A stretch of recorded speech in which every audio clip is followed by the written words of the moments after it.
Corona virus கடந்த 2020ஆம் ஆண்டு உலகையே அச்சுறுத்தி லட்சக்கணக்கான உயிர்களை கொன்று குவித்தது.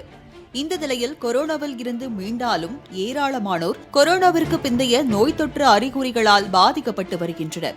இந்நிலையில் சென்னை மருத்துவக் கல்லூரி மற்றும் பொது சுகாதாரத்துறை இணைந்து சென்னை தவிர்த்த பிற பகுதிகளில் ஒரு ஆய்வினை மேற்கொண்டது.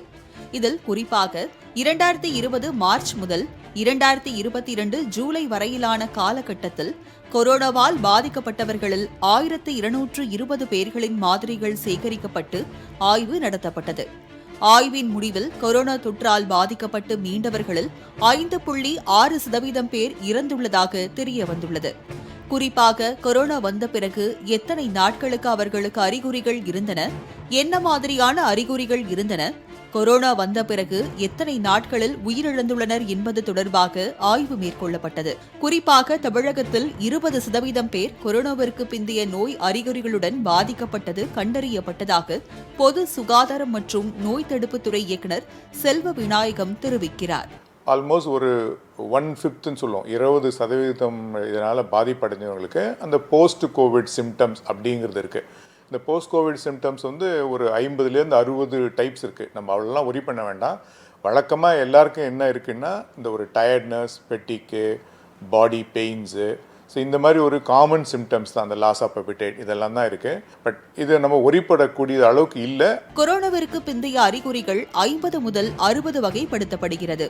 இதில் சாதாரண உடல்வலி, மயக்கம் உள்ளிட்ட பொதுவான அறிகுறிகளும் கணக்கிடப்படுவதால் பொதுமக்கள் இதுகுறித்து அச்சப்பட தேவையில்லை என்றும் தெரிவிக்கப்பட்டுள்ளது. குறிப்பாக 61 முதல் 80 வயதுடையவர்கள் 20% பேரும், 40 வயதுக்கு உட்பட்டவர்கள் 1% என மொத்தமாக 5.6% பேர் உயிரிழந்திருப்பதாக ஆய்வறிக்கையில் தெரியவந்துள்ளது. மேலும் 5.6% பேர் உயிரிழந்திருப்பதாக தெரிவித்திருந்தாலும் அவர்கள் கொரோனாவினால் மட்டுமே உயிரிழக்கவில்லை என்றும், வயது முதிர்வு மற்றும் இணை நோய் உள்ளிட்ட காரணங்களால் உயிரிழந்துள்ளதாகவும் ஆய்வில் தெரியவந்துள்ளது.